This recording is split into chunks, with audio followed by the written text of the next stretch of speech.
Hello everyone, আজকে আমি পুঁই শাক আর আলু দিয়ে পকোড়া বানিয়েছি। প্রথমে রসুন বাটা, তারপরে জিরার গুঁড়ি, তারপর হলুদ, তারপর মরিচের গুঁড়ি, তারপর দিয়ে দিব পেঁয়াজ কুচি, কাঁচামরিচ কুচি, তারপর লবণ। এখন আমি সবগুলোকে একত্রে মাখিয়ে নিব।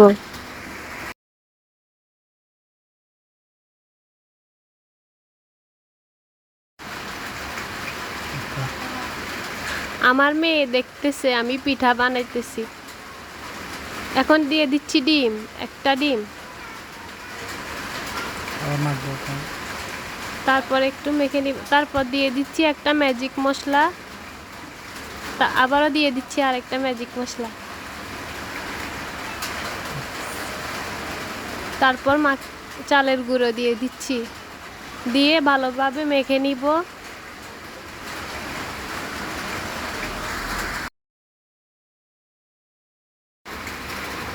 তারপর দিয়ে দিচ্ছি আটা, দিয়ে ভালোভাবে মেখে নিব।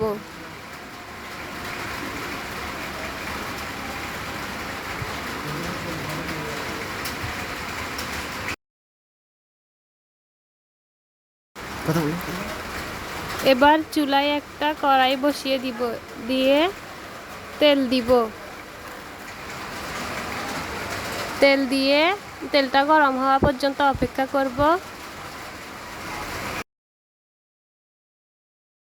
তেলগুলো গরম হয়ে গেছে, এখন আমি একটা একটা করে পিঠাগুলো দিয়ে দিচ্ছি।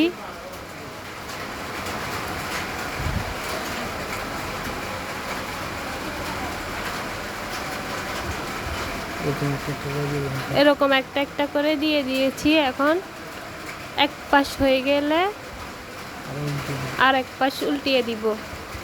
এক পাশ আমার পিঠাগুলোর এক পাশ হয়ে গেছে, এখন আর এক পাশ উল্টিয়ে দিচ্ছি।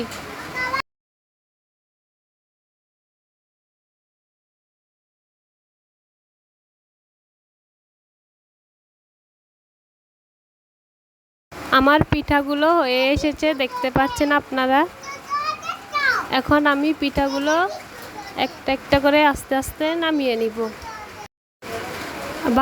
আমার পিঠেগুলো ভালোভাবে হয়ে গেছে। হয়ে যাওয়ার পর আমি এখন আস্তে আস্তে এগুলোকে নামিয়ে নিব।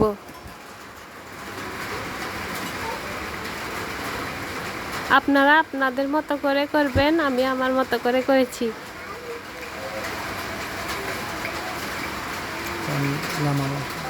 আমার পিঠাগুলো নামানো শেষ।